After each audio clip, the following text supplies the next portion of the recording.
Hello students, I am Dr. Priyanka and I am going to, we are doing this chapter number 8, Human Health and Diseases. And this chapter we are doing everything about human welfare, about mental health, about according to the definition of health. We are doing certain things in the previous classes of this chapter. Now at the last we have concluded the term immunity in two parts, like innate immunity and acquired immunity. हम लोगों ने last classes में इनेट and acquired immunity को लेके काफी discussion किया. हम लोगों ने इनेट इम्यूनिटी का और एक्वायर्ड इम्यूनिटी का मतलब समझा कि इनेट इम्यूनिटी एंड एक्वायर्ड वो इम्यूनिटी जो हम लोगों को गिफ्ट नहीं होती, वो इम्यूनिटी जो हम लोग अपने एक्सपीरियंसेस के साथ, अपने सर्वाइवल के साथ अटेन करते हैं. और इनेट इम्यूनिटी की जहां तक अगर मैं बात करूं तो इनेट इम्यूनिटी हम लोगों को बाय द मदर्स इम्यूनिटी हम लोगों को गिफ्टेड इम्यूनिटी होती है. फॉर एग्जाम्पल अभी हम लोगों का प्रोफेशन है, हम लोग डॉक्टर्स हैं. फॉर एग्जाम्पल अगर हम लोगों के पेरेंट्स भी डॉक्टर्स हैं इन अ वे, सो इट इज अ सोने पे सुहागा थिंग फॉर अस, ठीक है. बट फॉर एग्जाम्पल अगर हम लोगों के डॉक्टर नहीं है एंड हम लोगों का कोई मेडिकल बैकग्राउंड नहीं है, so there will be very difficult for us to take steps in right direction in the time of urgency कि what to do and what to not do in such cases. So a medical career or a medical background, you can say 0.01% will be important for those who are preparing for the doctors, because the medical parents, if the parents are doctor, they can guide their children. अब ऐसा नहीं है कि जिनके parents doctor नहीं होते वो बच्चे डॉक्टर्स बनते ही नहीं, ऐसा नहीं है. But it can be a beneficial thing for those whose parents and who's there someone there in the family or relative or anybody in friend who can guide them in a right direction and in an approachable direction. अब मैं ऐसे ही अगर मैं आपकी बात करती हूँ यहाँ पे कि एक इम्यूनिटी तो फ्री गिफ्ट होता है मदर की तरफ से इन द मदर्स वूम्ब.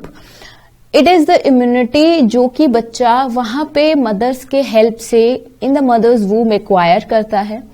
जब वो डिलीवरी के बाद वर्ल्ड में आता है तो सबसे पहले वो उसी इनेट इम्यूनिटी के सहारे आगे की सर्वाइवल को देखता है, जानता है, पहचानता है. अगर मैं बात करती हूँ एक्वायर्ड इम्यूनिटी की, तो जैसे जैसे बच्चा बढ़ता चला जाता है वो इम्यूनिटी, वो एक्शंस, वो हाइपो एलर्जिक रिएक्शंस उसमें सिम्टम्स के तौर पे, कभी ट्रीटमेंट के तौर पे, कभी कुछ न किसी तौर पे उसको दिखने लग जाते हैं. अगर बच्चे, अब मैं एक्वायर्ड इम्यूनिटी की बात करूं तो इसमें मेन रोल्स प्ले करते हैं hypo allergic reactions, cell mediated immunity, और you can say two types of cells like P lymphocytes and T lymphocytes and B lymphocytes. अब ये क्या है? हमारी बॉडी में बहुत सारी चीजें स्पेशलाइज्ड हैं, ठीक है. हम लोगों ने लास्ट क्लास में भी बात करी होगी कि अगर मैं बात कर रही हूँ इम्यूनिटी वर्ड की, अगर मैं बात कर रही हूँ इनेट इम्यूनिटी, अगर मैं बात कर रही हूँ एक्वायर्ड इम्यूनिटी, तो हर इम्यूनिटी का एक अपना रोल है, एक अपना फंक्शन है, एक अपना यू कैन से अपना प्रोसीजर है, एक अपना मैकेनिज्म है टू एक्टिवेट. अब फॉर एग्जाम्पल मुझे कोई मच्छर काटा तो उस मच्छर काटने की वजह से मेरी बॉडी में कुछ न कुछ रिएक्शंस हुए, और कुछ न कुछ रिएक्शंस होने की वजह से मेरी बॉडी में कुछ न कुछ इम्यूनिटी के चेंजेस आए, ठीक है. मेरी बॉडी ने एक तरह से सिग्नलिंग दी कि नहीं, यहाँ पे कुछ खराब चल रहा है, यहाँ पे कुछ ठीक चल रहा है. तो उन सारी चीजों के लिए वो इम्यूनिटी का एक्टिवेट होना जरूरी है. एलर्जिक रिएक्शंस हुए, हाइपो एलर्जिक रिएक्शंस हुए, and so on. There are hell lot of reactions and actions in every way. Okay, अच्छा, अब अगर मैं बात करती हूँ ये रिएक्शंस, ये एक्शंस थे क्या, तो बेटे ये आपकी बॉडी कभी ना कभी दिखाती है एलर्जीज के तौर पे. फॉर एग्जांपल आपकी बॉडी में रैशेज आ गए, आपकी बॉडी में तगड़ी तरीके की एलर्जी हो गई, ठीक है. आपके सेल्स का इन्फ्लेमेशन हो जाना, एक एग्जैजरेटेड एक्शन शो करना, सेल्स के अंदर उस स्पेसिफिक एरिया के रीजन के अंदर through the inflammation in proteins, inflammation and अगर मैं सेल मीडिएटेड इम्यूनिटी की बात करूं तो सेल मीडिएटेड इम्यूनिटी में 2 ग्रुप्स ऑफ सेल्स परफॉर्म करते हैं and 2 groups of cell CD+4 CD+8 सब पॉपुलेशन ऑफ सेल्स। बेटे ये वाले जो सेल्स होते हैं ये स्पेशलाइज्ड होते हैं इन केस ऑफ इम्यूनिटी, कि जब भी कोई इम्यूनोलॉजिकल फीचर्स आएंगे ये एक्टिवली पार्ट करेंगे। अब इसमें अंदर 2 types of cells in our blood plays an important role, and in these 2 types of blood which plays a very important role are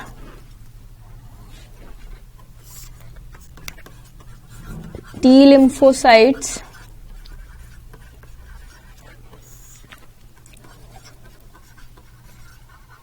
B lymphocytes।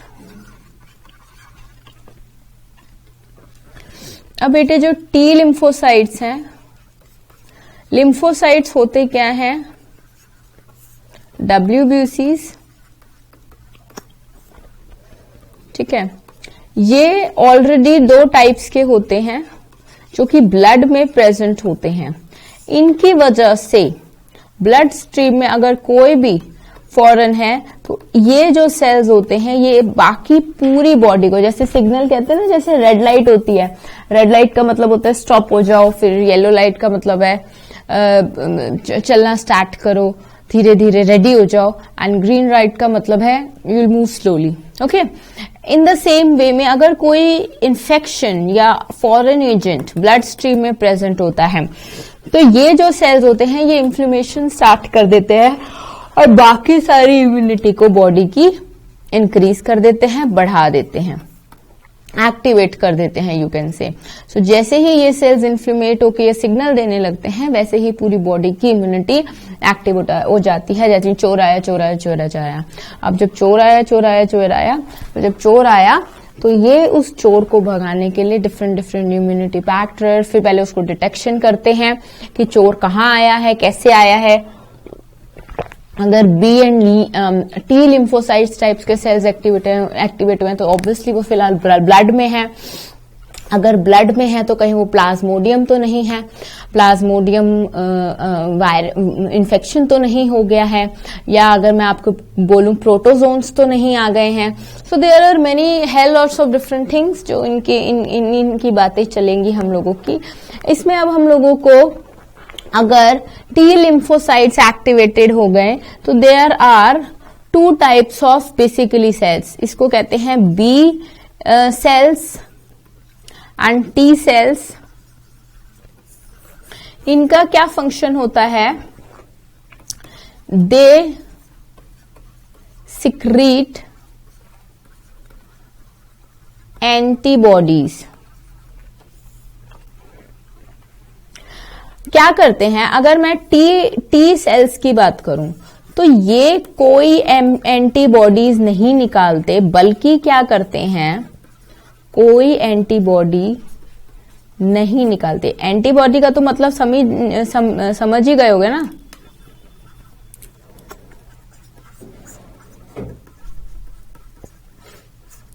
Antibody का मतलब तो समझ ही गए होगे ना कि किसी फॉरेन रिएजेंट या एजेंट के अगेंस्ट को एंटी में काम करना।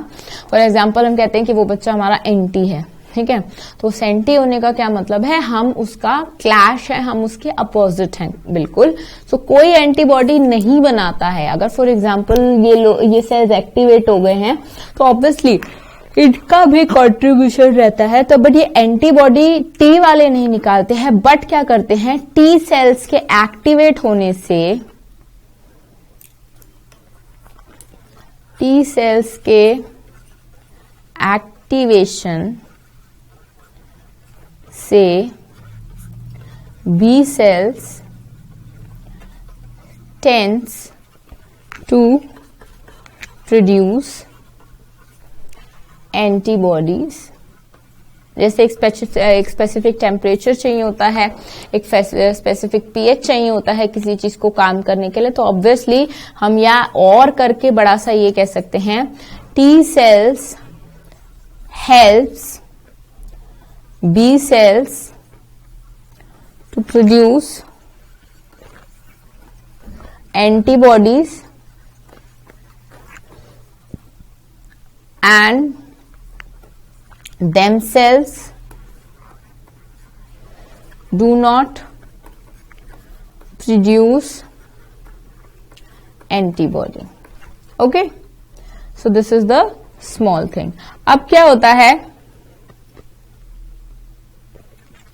अगर मैं एंटीबॉडीज की बात करूं, antibodies are made up of peptide chains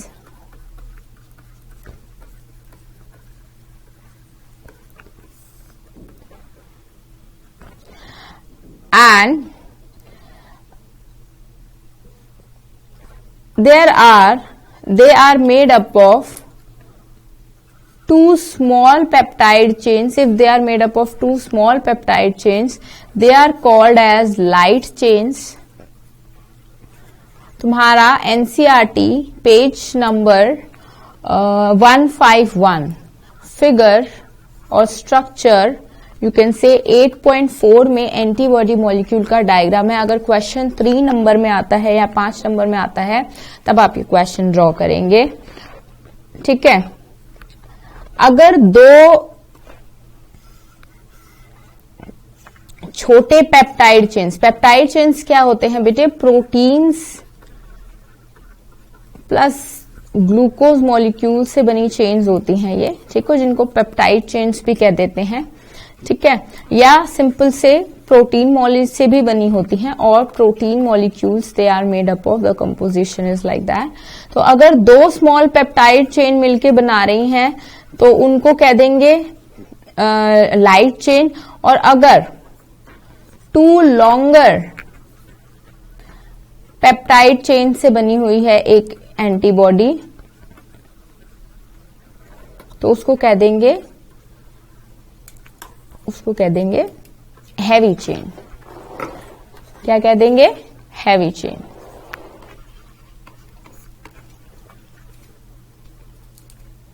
इसीलिए एंटीबॉडी को ऐसे IgA ऐसे करके ऐसे बना होता है, क्योंकि एक इसमें ये होती है, एक इसमें ये पेप्टाइड चेन होती है. That is 2 groups of peptide chain. ठीक है, या 2 ग्रुप्स और यू कैन से यूनिट ऑफ पेप्टाइड चेन. ठीक है, अगर अब मैं बात करूं कि जो इम्यूनिटी सेल्स ब्लड में मिलते हैं, if type of cells which activate in blood or tends to secrete reactions, or you can say antibodies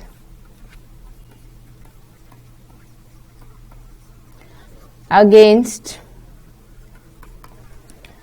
infections in blood is called humoral type of immune response,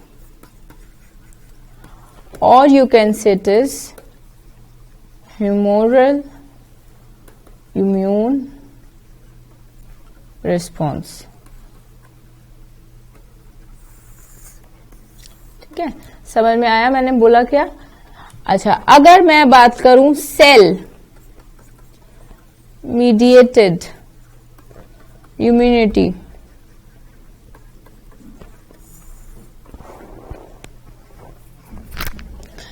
इसमें क्या होता है बेटे? Cells like T lymphocytes, B lymphocytes,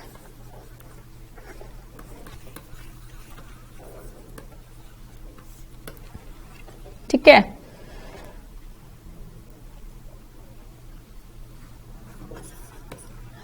they are cells which activate cells mediated immune response, ठीक है। अगर आपसे कोई डिफरेंस पूछ ले ह्यूमोरल और सेल मीडिएटेड में, तो ये होती है बेटे सेल्स की वजह से,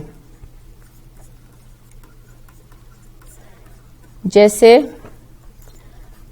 टी लिम्फोसाइट्स, बी लिम्फोसाइट्स, ये होती है antibodies secreted by different B lymphocytes cells in blood, जो कि प्रेजेंट होती है, that is IgA, IgG, IgE, IgM etcetera, ठीक है। इसको and present in blood, they also are present in blood, but there is a difference. For example eye transplantation, किसी organ transplantation, ऐसे eye, heart, liver, kidney transplantation, ठीक है। तो इसका क्या मतलब है, ये एक्टिवेट करते हैं। अब हम लोगों को ये जब भी ट्रांसप्लांटेशन होते हैं, हम लोग डोनर की तलाश करते हैं। क्या जो इंसान है जिसका ट्रांसप्लांट हो रहा है, क्या उसकी फैमिली में से किसी के पास लिवर नहीं होता, किडनी नहीं होती है ट्रांसप्लांट करने के लिए? बट द प्रॉब्लम इज कि डोनर की तलाश इसलिए होती है क्योंकि वो जो डोनर होगा वो स्पेसिफिक पेशेंट्स के ब्लड ग्रुप से मैच करना चाहिए, उसके इम्यून सिस्टम से, ये नहीं कह रही मैं बिल्कुल एग्जैक्ट कॉपी होनी चाहिए, बट हल्का फुल्का मिलना चाहिए।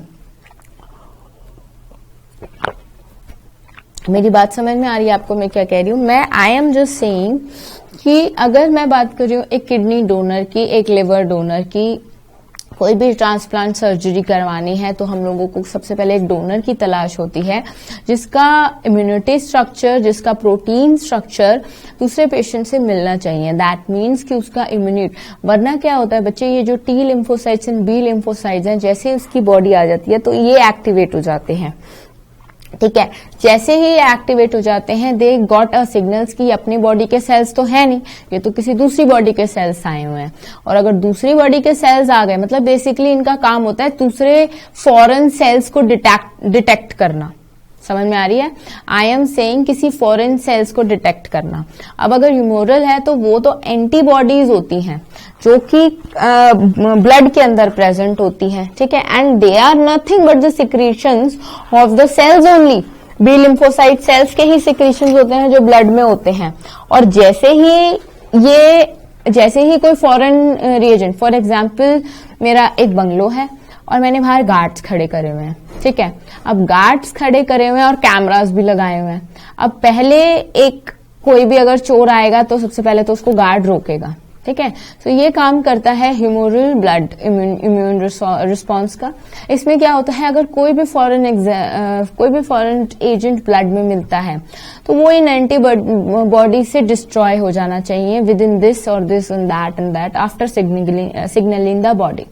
अगर ऐसा नहीं होता है then they can be under the scan and if they are under the scan and if they by chance come in contact with these two cells and the types of the cells, they definitely फिर जो सारे lymphocytes है ना बच्चे body के वो activate हो जाते हैं और वो जंग का ऐलान कर देते हैं। जंग का ऐलान का मतलब है कि अब वो सेल्स को जैसे स्कैन करते हैं ना कि उठा के देखो हर सेल को कि कौन सा ऑर्गेनिज्म कहाँ है, जितनी बॉडी के सेल्स हैं वो एक्टिवेट हो जाते हैं कि जरा सा भी उनको भनक भी लगती है कि ये हमारा नहीं है, ये हम लोगों का सेल नहीं है, वो उसको ट्रांसप्लांट करते हैं। अब जो ट्रांसप्लांट उसको रिपेल करते हैं। ऐसे जो ट्रांसप्लांट के केसेस होते हैं जैसे हार्ट ट्रांसप्लांट हो गया, अब ऑब्वियसली वो जो प्रोटीन स्ट्रक्चर है और अगर वो किसी और हार्ट का है, ठीक है, तो वो उनका जो सेल्स का फंक्शनिंग है, ठीक है, उसके अराउंड एरिया वाले, अब हार्ट के आप एक जगह में हार्ट लगा रहे हो तो उसके अराउंड भी सेल्स हैं। अब उसके सेल सिग्नल क्रिएट कर देंगे कि हम तो ये काम नहीं करते, ये तो हमारा बॉडी का है ही नहीं, ठीक है। जैसे ही वो एक्टिवेट होंगे बॉडी में ताड़मार स्टार्ट हो जाएगी। अब जितने भी टी लिम्फोसाइट्स हैं उस जगह पे आके अपने एक्शन स्टार्ट करेंगे, उनको मारने की कोशिश करेंगे, सिक्रीशन प्रोड्यूस करेंगे, कुछ मतलब बॉडी के सेल ने लड़ाई कर दी है। वो चीज बॉडी के लिए ही बेनिफिशियल है but body is repelling that thing, so that is a cell mediated immune response, ठीक है। So this is the kind of two systems, innate and acquired. Now let's talk forward and comes to the topic active and passive immunity.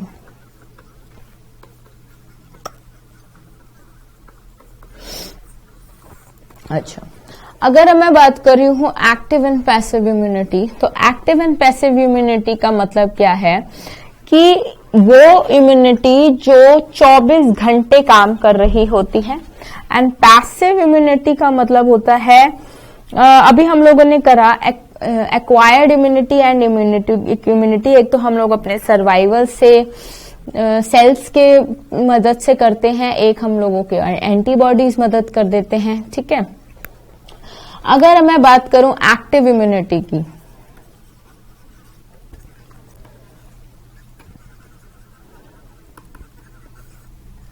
अगर मैं बात करूं active immunity की, then antibody produce in अ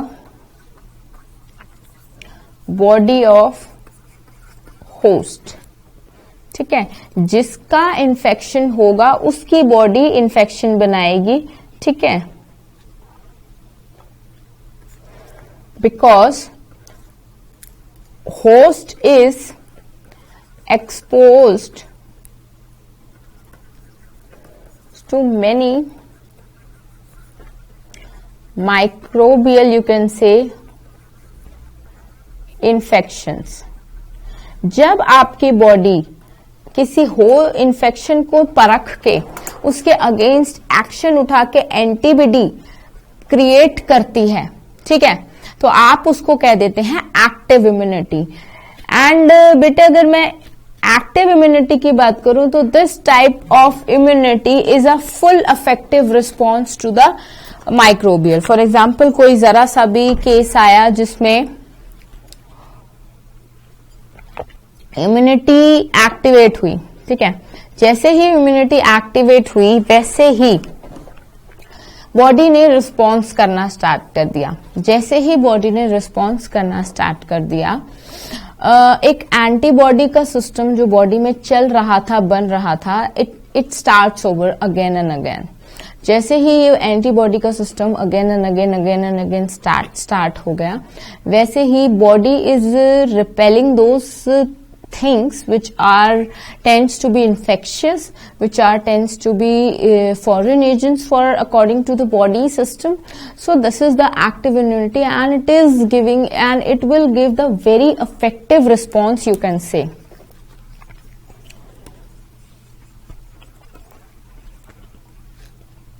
ठीक है. For example, एक छोटा बच्चा होता है, ठीक है, the kid is around, just उसने जब वो बिल्कुल एक बच्चा, एक दिन का बच्चा, यू कैन से 0 डे का बच्चा, ठीक है. सो उसको रोना कौन सिखाता है? कोई नहीं सिखाता. सो वो रोता है, ठीक है. क्यों रोता है? अब कोई भी नहीं बता पाया वो क्यों रोता है. बहुत सारी चीजें हैं जिसके लिए, क्या पता उसको ठंड लग रही है, क्या पता उसको गर्मी लग रही है, क्या पता उसको भूख लग रही है. By the gradual time you came to know कि why the kid is, why the infant is crying. ठीक है. क्या उसको क्राई करना कोई सिखाता है लाइफ में? No one is going to learn the kid to cry. कोई सिखाता है उसको? नहीं ऐसे ऐसे रोना है, नहीं, कोई नहीं सिखाता. वो खुद पहले दिन जब वो लाइफ में, सर्वाइवल में, वर्ल्ड में आता है, वो रोता है, ठीक है, क्योंकि उसको इरिटेट करती हैं चीजें. अब रोना किसी को कोई नहीं सिखाता. ऐसे ही उसको कोई स्माइल करना नहीं सिखाता. जब आप उसको ऐसे क्लिक करोगे उसके सामने, या आप उसके अगेंस्ट, जब उसकी आंख खुलेगी, when he is in a slightly, and when he tends to see, या when he touches his mother, her mother, what, तो जब वो उसको देखता है तब भी स्माइल करता है. तो क्या क्राई करना और स्माइल करना एक बच्चे को कोई सिखाता है? नो, कोई नहीं सिखाता. That means, that simply means कि the 2 things can't be taught to a child. ठीक है. अब जैसे जैसे वो बड़ा होता है तब उसको बहुत सारी चीजें सिखाई जाती है. आप उसको बोलते हो मम्मा बोलो, आप उसको बोलते हो ए बोलो, आप उसको बोलो बी बोलो. So gradually the child learns to speak मामा, बाबा, पापा. He is learning. He is using his vocal cords to speak. आप उसको स्पीक करना सिखाते हो, आप उसको चलना सिखाते हो, फिर आप उसको एक्सप्रेशंस देना सिखाते हो. बहुत सारे एक्सप्रेशंस आ जाते हैं शुरू में. या तो वो हंस सकता है, या तो वो रो सकता है. मोस्टली रो सकता है. उसके बाद वो गुस्सा एक्सप्रेस करना आ गया, चीजें फेंक देगा, एक्सप्रेशंस बना लेगा. ये सारी चीजें आप उसको सिखाते हो. इन द सेम वे में बच्चे, एक immune system at the time of birth till the time you die तब तक चल रहा होता है, अच्छी तरह चल रहा होता है. ये आपको कोई नहीं सिखाता. मतलब ऑल इन वन. ठीक है. एक आप जब छोटे क्लास में थे तब आप ना एग्जाम से पहले वाली रात को ना गाइड्स खरीद के लाते थे. हम तो लेके आते थे पक्का. जेपीजी की गाइड्स आती थी हम लोगों की, हम वो गाइड्स लेके आते थे. उसमें क्या करते थे, वो एसएसटी थी, वो हिंदी थी, बहुत गंदे सब्जेक्ट थे, तो हम लोग पढ़ते थे रात को बैठ के. सारे में तो हम लोगों को पता था कि साइंस लेनी है तो साइंस ही पढ़नी है, बट एसएसटी में भी पास होना है, हिंदी में भी पास होना है. So what will buy those JPG. और वो अलग अलग नहीं लेके आते थे हम लोग. इतनी मोटी किताब आती थी, मेरे ख्याल से 200-300 रुपए की. हम लोग वो 200-300 रुपए की जेपीजी की किताब ले आते थे, जिसमें एसएसटी होती थी, हिंदी होती थी, साइंस होती थी, मैथ्स होती थी, और बस वो एक बुक थी जो हम लोगों ने एग्जाम्स में पढ़नी होती थी. हम लोग ना अपने टेक्स्ट बुक्स पढ़ते थे, ना मैम्स के नोट्स पढ़ते थे, क्वेश्चंस देखते थे, एनसीईआरटी के क्वेश्चंस वगैरह जो छोटे थे. जब not I am talking for 11th and 12th, उसमें हम गाइड्स नहीं पढ़ते थे. तो जब हम लोग वो लेके आते थे तब वो एक ही किताब में सब कुछ मिल जाता था. तो like that only all in one immunity, that वो इम्यूनिटी आपको हर तरीके से प्रोटेक्ट करती है. और obviously it is the active immunity is the innate type of immunity which is gifted by your mother. ठीक है. जो आपको मदर से मिलती है till the time you die. अब कुछ जैसे ही बच्चा दुनिया में आता है उसके बाद उसको इंजेक्शंस, जिसको आप कहते हैं वैक्सीनेशंस, वो लगने स्टार्ट होते हैं. अब जैसे जैसे बच्चे को वैक्सीनेशंस लगने स्टार्ट होते हैं, तो फॉर एग्जांपल पहले डीपीटी लगा, हेपेटाइटिस लगा, फिर आपको न्यूमोरियल लगा, फिर मेनाइंजल लगा, फिर बच्चे को बहुत सारे वैक्सीनेशंस लगते हैं. वैक्सीनेशंस क्या होते हैं? फॉर एग्जाम्पल छोटे छोटे एक प्रिपरेशंस होती है, माइक्रोबियल प्रिपरेशंस, उनको इंजेक्शंस के फॉर्म में बच्चे की बॉडी में पहुंचाया जाता है, बिल्कुल माइन्यूट फॉर्म. फॉर एग्जाम्पल बच्चा स्कूल जाने से पहले the first step of a child learning is at home. ऐसा तो नहीं ना कि आज बच्चा पैदा हुआ छोटा सा कलम ने उसको स्कूल में डाल दिया कि भाई सीख ले ABC, ऐसा नहीं होता है। एक स्पेसिफिक टाइम है जब स्कूल पीरियड्स में एडमिशंस होते हैं बच्चों के, लाइक 2+ हो गया, 3+ हो गया, 4+ हो गया, इट्स अ स्पेसिफिक एज कि इतने टाइम तक बच्चा पहले घर में कुछ सर्टेन चीजें सीखेगा और उसके बाद वो स्कूल आएगा, ठीक है। इन द सेम मैनर जैसे ही वो वैक्सीनेशंस लगने होते हैं वो बॉडी को एक तरीके से आगे आने वाले खतरों से जो जो बच्चों को हो सकते हैं जानलेवा खतरनाक आगे, फॉर एग्जांपल चिकन पॉक्स हो गया, उनको वाकिफ कराती है उनकी बॉडी को कि भाई पिक्चर देख लो, ये ऐसा आएगा, इसके खिलाफ तुमने कैसे लड़ना है। तो जब एक इन्फेक्शन, जब आप किसी चीज का फोटो देख लेते हो, ठीक है, एक डेमो पर्पस देखते हो ना, फोन खरीदने जाते हो तो भैया इस चीज का डेमो दिखा दो, तो जो डेमो देखते हो आप, उस डेमो से आपको पता चल जाता है कि ये इन्फेक्शन के अगेंस्ट मेरी एंटीबॉडी कैसे बनेगी। जब आपने वो डेमो देखा, जब थोड़ा सा जो भी वैक्सीनेशन आपको लगा, उसकी बॉडी अब आपका काम करना स्टार्ट करती है कि अच्छा ये इन्फेक्शन है, चलो इसको यहाँ से एक्टिवेट करो, इसको यहाँ से एक्टिवेट करो, फिर उसको ऐसे करो, फिर टेम्परेचर राइज करो। तो वो अपना एक मैकेनिज्म उस टाइम पे तैयार करती है। जब उसने वो अपना मैकेनिज्म तैयार कर दिया, उसको उससे टैकल करना आ गया। इसीलिए वैक्सीनेशन ज्यादा अमाउंट में नहीं देते। अगर vaccination are small, you can say pre prepared microbial infections होते हैं जो कि टाइम टू टाइम बच्चे को दिए जाते हैं। अब अगर फॉर एग्जाम्पल कभी भविष्य में वो इन्फेक्शन बच्चे की बॉडी में आता है, तब बॉडी को ये नहीं होगा कि ये पिक्चर तो मैंने देखी नहीं, मैं इससे लड़ाई कैसे करूं।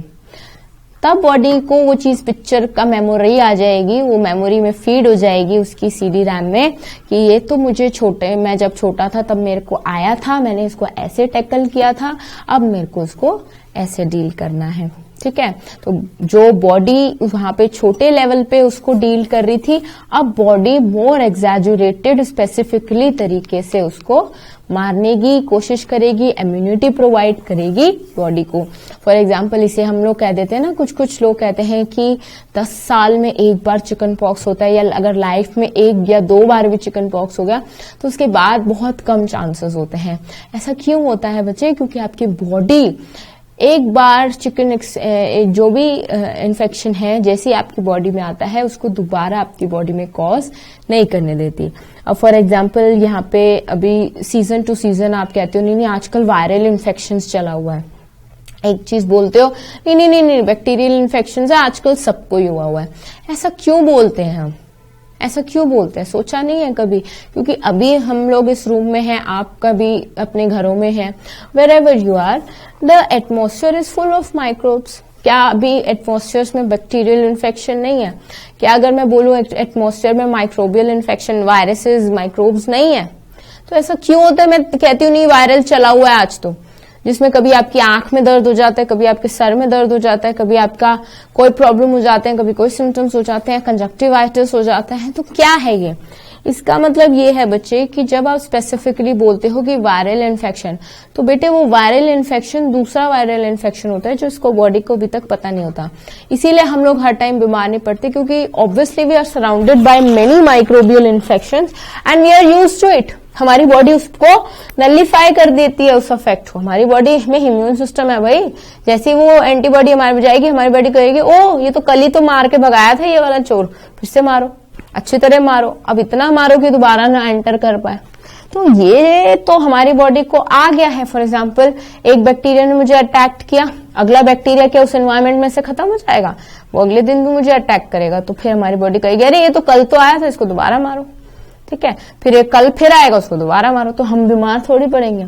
लेकिन अगर मैं कहती हूं कि नहीं, फॉर एग्जाम्पल सीजन चेंज हो रहा है, उसमें एक न्यू बैक्टीरियल स्पीशीज ने आई है और वो मेरी बॉडी में है, तो उसका कुछ ना कुछ हमारी बॉडी पे रिस्पॉन्स होगा, फीवर हो जाएगा, मेरे को अलग सिम्टम्स आ जाएंगे। लेकिन एक बार मेरी बॉडी ने उसको टैकल कर दिया, देन अगेन वो इन्फेक्शन मुझे नहीं होगा। अगेन इन्फेक्शन नहीं होने का मतलब है हमारी बॉडी को उसको डील करना और टैकल करना आ जाएगा, ठीक है। सो this is the acquired immunity. Differentiation आता है, क्वेश्चन आता है इस क्वेश्चन में वो आपसे डिफरेंशिएशन पूछेगा active immunity and passive immunity का। इनेट इम्यूनिटी की बैरियर्स पूछ लेगा, तो बैरियर्स आप करके जाइएगा। अब हम लोग लास्ट करते हैं, हम लोग नेक्स्ट टॉपिक पे आते हैं, वैक्सीनेशन एंड इम्यूनाइजेशन।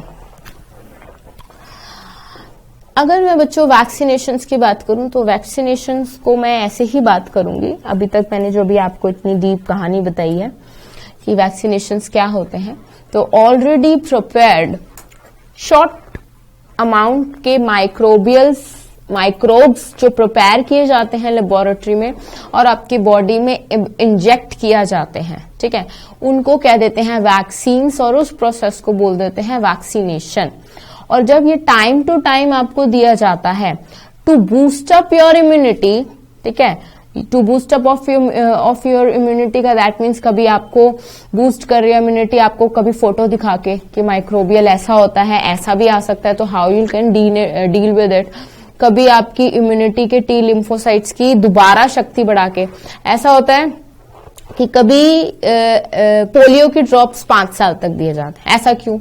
1 साल तक दे दो ना, खत्म हो जाएगी बात। नहीं, अगर आपको बच्चे को कुछ सिखाना है या किसी कुत्ते को कुछ सिखाना है, ठीक है, आपके घर में डॉग्स होंगे तो आप उसको कुछ सिखाते हैं, तो आप उसको बोलते हैं ना सिट सिट सिट, एक बार बोलो सिट, वो बैठ जाएगा? नहीं। इन द सेम वे में ये बार बार देने का मतलब है कि 5 साल की उम्र तक पोलियो ड्रॉप्स दिए जाएंगे। फॉर एग्जाम्पल, आज आपने एक बीसीटी का वैक्सीनेशन लगाया है, डिप्थीरिया का लगवाया है, तो आप उसके ऐसे होते बेटे 3 बूस्ट होते हैं। कभी आप अपना जो आपका इम्यूनिटी चार्ट लगाए, so you gonna tell your parents, ask your parents कि आप हमें वो दो। तो आप देखना कि पहले आपके 6 महीने में लगे, फिर आपके साल में वही वैक्सीनेशन दोबारा लगाया गया, खतरनाक वाला, वही फिर वैक्सीनेशन आपका 1 साल, मतलब उसके 3 डोजेस लगे आपको टोटल। पोलियो ड्रॉप्स तो आपको 5 साल की उम्र तक मिली ही मिली। फिर उसके बाद आपको चिकन पॉक्स का 1 लगाया गया, फिर आपको मेनिंगियल कॉन्गियल का लगाया गया, फिर आपको न्यूमैटिक्स का लगाया गया, निमोनिया का लगाया गया, ठीक है। सो आपको ऐसे बहुत सारे डोजेस मिले जो लगे। इन द सेम वे में ये डोजेस लगे टू बूस्ट। एक आपको लगा कि आपने पिक्चर दिखा दी, दैट मीन्स देख लो भाई ये आने वाला है इन्फेक्शन, इससे आपको ये है, ऐसी शक्ल होगी। तो बच्चा बॉडी ने बोला अच्छा ठीक है दिखाओ, पिक्चर दिखाओ, तो आपने वो वैक्सीनेशन बच्चे की बॉडी में लगाया। बच्चा ने फोटो देखी, फोटो ने देखी, उसको कुछ मैकेनिज्म उसने तैयार किया, उसको याद रहा। फिर 6 महीने बाद, 1 साल बाद आपने वो दोबारा उसको पिक्चर दिखाई कि भाई दोबारा अब तुम वही पिक्चर देखो। तो बच्चे ने क्या करा, अच्छा याद तो आ रहा है, ये थोड़ा थोड़ा पिछली बार भी आया था, तो मैंने इसको ऐसे डील किया था। अच्छा चलो मैं थोड़ा सा मॉडिफिकेशन करता हूँ, उसको थोड़ा सा और अच्छे से डील करता हूँ। दूसरे में आपको उसको बच्चे को उस बॉडी को थोड़ा सा उसके और डील करना है। अब तीसरा जो बूस्ट दिया आपने, अब उसमें बॉडी परफेक्ट हो गई कि आ तू भाई अब मैं तुझे अच्छे से बताता हूँ, ठीक है। That means 3 doses, 3 booster packages of immunization. Now your immunity is fully activated कि अगर वो आएगा आपकी बॉडी को ये नहीं करना पड़ेगा, ज्यादा टाइम नहीं लगेगा सोचने के लिए, अच्छा ये ऐसे आया था तो मैंने ऐसे डील किया था। नहीं, it will be a quick response की तरह it will be activated. Are you getting my point? So that means कि एक होता है इम्यूनाइजेशन, एक होता है वैक्सीनेशन। इम्यूनाइजेशन गोज कि कैसे एक बॉडी को इम्यून सिस्टम के लिए बॉडी की इम्यूनिटी को बूस्ट करती है, जान पहचान तो कराती है थ्रू वैक्सीनेशन, ठीक है, और उसको बिल्कुल तैयार कर देती है by the repetitive dose and by the repetitive actions जो कि इम्यूनाइजेशन वैक्सीनेशन के थ्रू बच्चे में दिए जाते हैं, ठीक है। एक होता है पैसिव इम्यूनाइजेशन। पैसिव इम्यूनाइजेशन का मतलब होता है जो समय समय पे कुछ मात्रा में बच्चे को दिए जाते हैं टू डेवलप देयर इम्यूनिटी, ठीक है।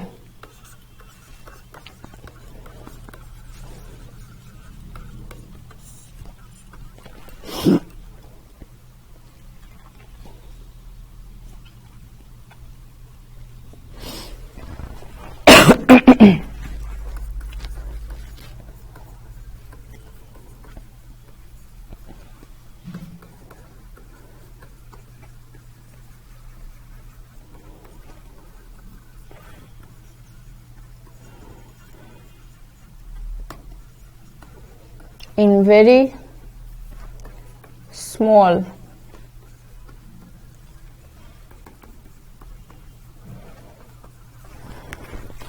to let know the body, yeah, you can say quantities injected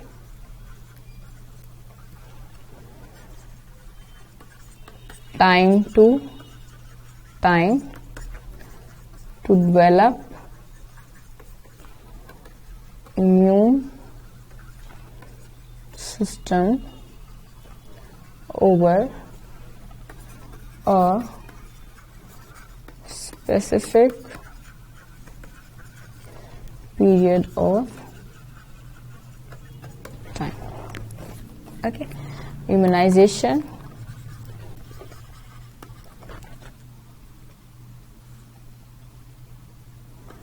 अच्छा बच्चे, एक टाइप का इम्यूनाइजेशन होता है, for example tetanus.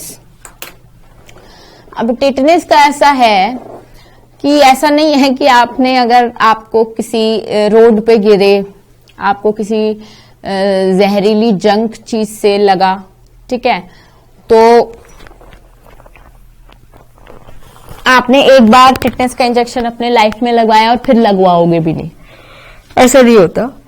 For example, अगर आप ने एक बार आप रोड पे गिरे, आपको चोट लगी और आपने टिटनेस का इंजेक्शन लगाया, और अगली बार आप रोड पे गिरे तो ऐसा नहीं बोलोगे कि नहीं मैंने तो जब पहली बार रोड पे गिरा था तब मैंने लगवा लिया था, मुझे जरूरत नहीं है। नहीं, जितना बार आप गिनोगे, जैसे आपको सांप ने काट लिया, ठीक है, आपको टिटनेस का इंजेक्शन लगवाना in certain wounds, in certain cases, क्योंकि सेप्टिक हो जाएगा, वाउंड के पकने के चांसेस रहते हैं, तो उनको हर बार आपको इंजेक्शंस, वैक्सीनेशंस लगवाने पड़ते हैं। ऐसा नहीं है कि बॉडी बेटे, क्योंकि क्या होता है इस केस में, क्या है, इसको कह देते हैं पैसिव इम्यूनाइजेशन। कि फॉर एग्जाम्पल स्नेक वेनम हो गया, कोई जहरीले तत्व के कारण जो चीज है आपकी बॉडी का, क्या फॉर एग्जाम्पल जहरीले तत्व के कारण आपकी बॉडी का वाउंड में सेप्टिक हो जाना। बेसिकली इम्यूनाइजेशन में क्या होता है, एंटीबॉडीज भी होती है, ठीक है। एक मैंने आपको कह दिया माइक्रोबियल प्रिपरेशन से, एक होता है इम्यूनाइजेशन जिसमें एंटीबॉडीज प्रिपरेशन के तौर पे आपको दिया जाता है, ठीक है। वो एंटीबॉडीज क्या करती हैं, जो भी सेप्टिक, एक तरह से दवाइयां, छोटा प्रिपरेशन दवाई का, जो आपको डायरेक्टली इंजेक्ट किया जाता है बॉडी में, ताकि आपका सेप्टिक ना हो, सूजन ना है, इन्फेक्शन ना बॉडी एरिया से फैले। सो ये होता है, इसको कह देते हैं पैसिव इम्यूनाइजेशन। अगर मैं इम्यूनाइजेशन की बात करूंगी तो immunization is a responses which are late to know the body for the quickest immunity responses over a several period of time. It is not wholly, it can be acquired, it can be innate, it can be a passive immunization. Okay, तो इसमें क्या होता है, passive immunisation में body को आप बचाते हो एंटीबॉडीज या तो डायरेक्टली इंजेक्ट करा के, या बॉडी को बताते हो कि भाई एंटीबॉडीज कैसे प्रोड्यूस करानी है through the series of vaccinational processes over time to time. Okay, so immunization to boost and to protect body from certain infections and diseases। ठीक है, चल अब हम लोग नेक्स्ट टॉपिक पे आते हैं, जिसको हम बोल रहे हैं एलर्जीज। अब बच्चे, एलर्जीज क्या होती हैं?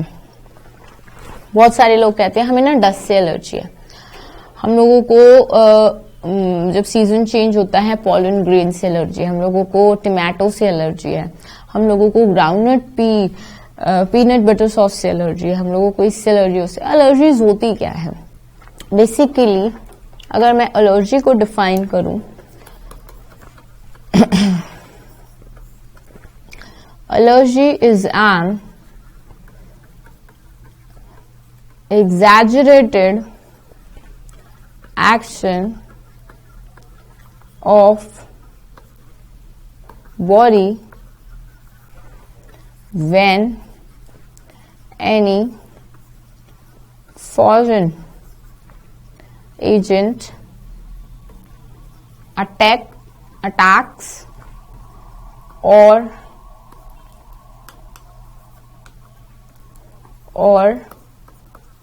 tends to enter in the body. मैंने अभी आपको एक एग्जाम्पल दिया था कि फॉर एग्जाम्पल एक चोर है और वो चोर एंटर हो रहा है बॉडी में, तो सबसे पहले उसको चौकीदार रोकता है। तो सबसे पहले कुछ भी होगा तो चौकीदार शोर मचाएगा और उस घर के बाहर जो कुत्ते होंगे वो शोर मचाएंगे, चोर चोर चोर चोर चोर होता है।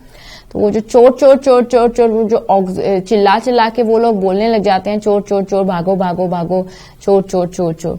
सो this is the exaggerated reaction, that is what happens in an allergic reaction. कि फॉर एग्जांपल जब भी फर्स्ट एग्जैजुरेटेड एक्शन जो आपकी बॉडी में होता है कि ना ताव देखना ना चाव देखना, अगर अंधेरे में कोई नजर आ रहा है तो वो चोर है। समझ में आ रही है आपको मेरी बात? मैंने बोला क्या?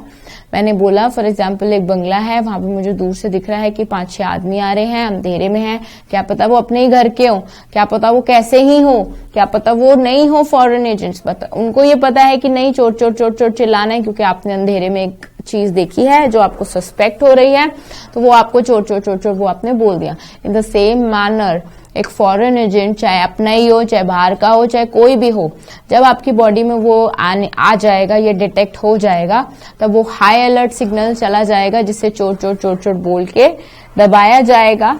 ठीक है, और दबाने की वजह से वो जो चोर चोर चोर एग्जैजरेटेड रिएक्शन है वो इतना होगा कि फिर उसको मारने के लिए हर तरह की इम्यूनिटी एक्टिवेट होगी बिना सोचे समझे। ठीक है, ऐसा ही तो होता है इन केसेस ऑफ फॉर एग्जांपल अगर आप वो बी पॉजिटिव है और ए पॉजिटिव का ब्लड चढ़ा दे तो ऑब्वियसली आपकी बॉडी में खून की कमी है और वो जो ब्लड ग्रुप है वो आपकी बॉडी के लिए बेनिफिशियल है, बट ऑब्वियसली आपकी बॉडी का प्रोटीन स्ट्रक्चर और ए पॉजिटिव का प्रोटीन स्ट्रक्चर सिमिलर नहीं है, तो क्या होगा? वो चोर चोर चोर चोर हो जाएगा। अब उसका एग्जैजुरेटेड रिएक्शन क्या हो जाएगा? आपकी बॉडी उस चीज को एक्सेप्ट नहीं करेगी, इतना ज्यादा एग्जैजुरेटेड रिएक्शन हो जाएगा कि उसके नहीं अपने भी मारने लग जाएगी। मतलब फॉर एग्जाम्पल अगर आपने बी पॉजिटिव का ब्लड ग्रुप चढ़ा दिया एक आदमी में और आपका ब्लड ग्रुप मैच नहीं करता उससे, तो कभी कभी क्या होता है कि पागलपन में या कभी आपको अगर गुस्सा ज्यादा आ जाता है तब आप इतने गुस्से में पागल हो जाते हो कि आप you are not realising that आप दूसरे को हर्ट से ज्यादा खुद को हर्ट कर रहे हो। Are you getting my point? That means वो जो चोट वो एग्जैजुरेटेड रिएक्शन जो एक बॉडी ने किया ए पॉजिटिव को मारने के लिए, अब वो जो ए पॉजिटिव को मार रही है, अब उसके चक्कर में अब ए पॉजिटिव खत्म हो गए सारे, अब वो खुद को मारना स्टार्ट कर दिया कि नहीं हमें तो किसी पे ट्रस्ट नहीं है, क्या पता इनमें से ही कुछ हो, तो वो अपने आप को भी मारना स्टार्ट कर देती है। इसे कहते हैं activation of auto immune system. Auto immune system का मतलब होता है अब बॉडी तो कर रही है कि भाई अब तो हम लोग हो गए हैं गुंडा, ठीक है, अब हम लोगों ने मचाना है दंगल। अब उस दंगल में दूसरे का तो चलो उसने मार दिया, अब it will harming its own body cells, it will harming its own blood cells. आपने मूवीज वगैरह में इतना देखा होगा कि बॉडी खुद को रिपेल कर रही है, बॉडी खुद के ऑर्गन्स को फेल कर रही है, बॉडी खुद के इम्यून सिस्टम इतना एग्जैजुरेटेड रिएक्शन का पहुंच गया है कि अपने ऑर्गन्स के फेल कर रहे हैं।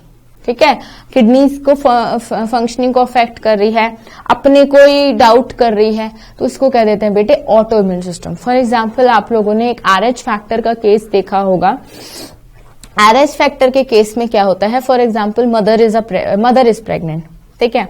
अब जरूरी नहीं होता कि जो बच्चा है, जो फीटस है, उसका ब्लड ग्रुप और मदर का ब्लड ग्रुप सेम हो। फॉर एग्जाम्पल अगर मदर का ब्लड ग्रुप यू कैन से ए पॉजिटिव है एंड जो बच्चे का ब्लड ग्रुप है, ठीक है, अब बच्चे का ब्लड ग्रुप है बी पॉजिटिव, अब ऑब्वियसली प्लेसेंटा तो एक ही है और मदर का जितना भी न्यूट्रिशन है वो प्लेसेंटा के थ्रू बच्चे को मिल रहा है। अब टाइम ऑफ डिलीवरी पे क्या होता है, थोड़ा सा बच्चे का ब्लड ऑब्वियसली माँ को मिल जाता है। दैट मीन्स क्या हो गया, वो मम्मा के लिए एक तरीके का वैक्सीनेशन हो गया। कैसा वैक्सीनेशन हो गया कि जो ब्लड थोड़ा सा बच्चे का, जिसका ब्लड ग्रुप बी पॉजिटिव था और मम्मी का ए पॉजिटिव था, वो मिला, तो अब ए पॉजिटिव वाली मम्मा की बॉडी ने क्या किया कि ये तो भाई एक फॉरेन एजेंट है, मुझे इसको खत्म करना है। तो वो तो थोड़ा सा ही ब्लड मिक्स हुआ था, तो उन्होंने बॉडी, मम्मी के बॉडी ने उसके लिए एक इम्यूनिटी प्रोवाइड कर ली कि अगर कभी भी अब बी पॉजिटिव ऐसी चीज कोई बॉडी में आएगी तो क्या वो बॉडी उस चीज को सेफ साइड पे रहने देगी? नहीं। अब बॉडी ने, मदर्स की बॉडी ने एक इम्यूनिटी प्रोवाइड कर रखी है। अब दूसरी प्रेगनेंसी हो गई मम्मी की, मम्मी दूसरी बार प्रेग्नेंट है। अब दूसरी बार प्रेग्नेंट है और जो दूसरा फीटस है उसका ब्लड ग्रुप भी बी पॉजिटिव है, तो क्या एक जो पहला बच्चा था उसका भी बी पॉजिटिव था, अब दूसरा, अब क्या मम्मी की बॉडी के कांटेक्ट में अगर उस बच्चे का ब्लड ग्रुप आ गया तो क्या होगा? एक इम्यूनिटी स्टार्ट हो जाएगी मदर की बॉडी में। अब मदर की बॉडी में जैसे ही वो इम्यूनिटी स्टार्ट हो गई तो जो बच्चा होगा उसको क्या करने लग जाएगी? मदर्स की बॉडी खत्म करने लग जाएगी। सो this is the exaggerated reaction in auto immune system जो अपने आप एक्टिवेट होता है। Obviously, during that course of pregnancy, during the time of these things, body is involved in such great actions कि वो pregnancy को एक करने की कोशिश करती है complete. But in these cases, immune cases की जहां तक बात आती है, दो लोगों के या दो इंसानों के बीच में, ये इम्यून सिस्टम इतने एक्टिवेट हो जाते हैं, इतना एग्जैजरेटेड रिएक्शंस करते हैं that if they are activated by chance, they are not going to listen कि ये हमारा ही ऑर्गन है, ये हम लोगों को बचाना है, ये हम लोगों को नहीं बचाना है। It start acting in against with certain reactions. So एक होते हैं छोटे मोटे रिएक्शंस, छोटी मोटी एलर्जी। फॉर एग्जाम्पल, अगर आपने डस्ट का पार्टिकल आपके नाक में चला गया, आपको छींक आई। किसी को ऐसा नहीं होता, कोई धूल एरिया में रहते हैं उनको तब भी छींक नहीं आती है, और जरा सा भी आपको डस्ट का पार्टिकल आ गया, आपको 20-25 छींके एक साथ आएंगी।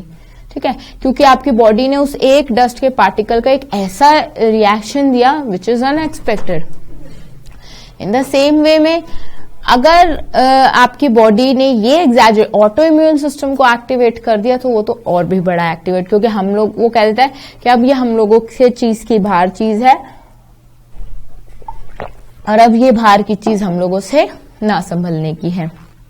ठीक है, so you can also say कि और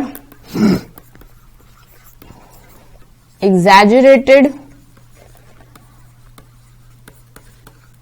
रिस्पॉन्स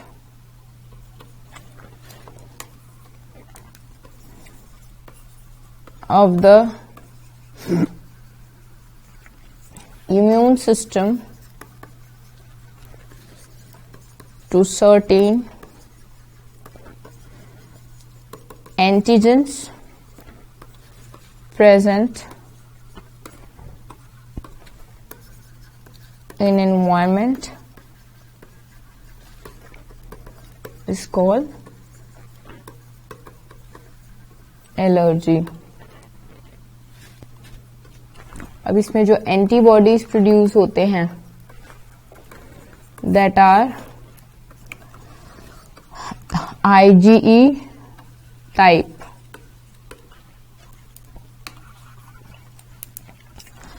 क्या इसके सिम्टम्स होते हैं?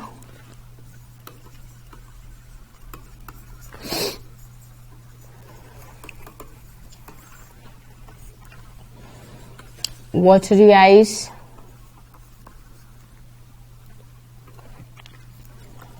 running nose, coughing, sneezing. ठीक है, so these are the fiction. body ache,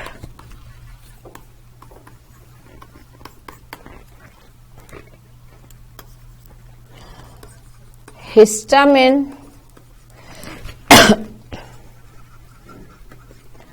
and serotonin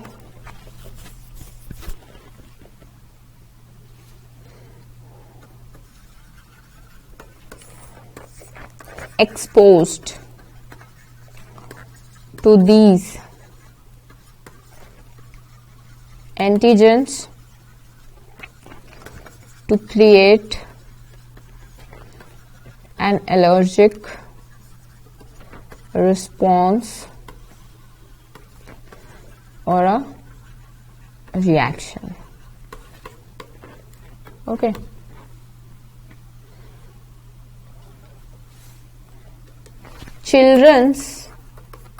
children में ये एक्सुजरेटेड रिएक्शंस बहुत ज्यादा होते हैं, मोर in between 2 to 6 years.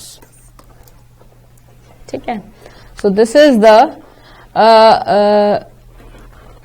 You can से एलर्जीज. अगर मैं ऑटो इम्यून सिस्टम की बात करूं, so you can write memory based acquired immunity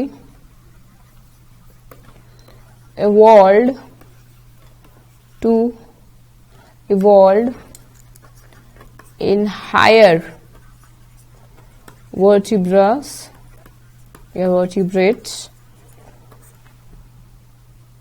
ability to differentiate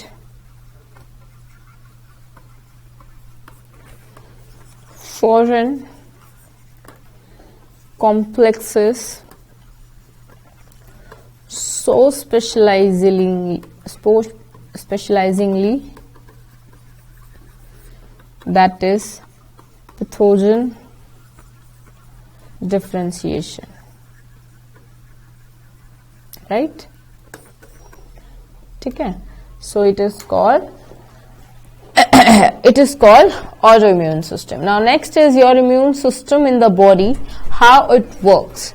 So immune systems in the body we start in the next class, in the next session. So today is we have completed the innate immunity, acquired immunity, we have completed autoimmunity, we have completed allergies, we have completed vaccination and immunization in a brief account. So in the next class, we're going to start with the immune system in the body, that how it works specifically. Okay. So till then, keep revising. All the best.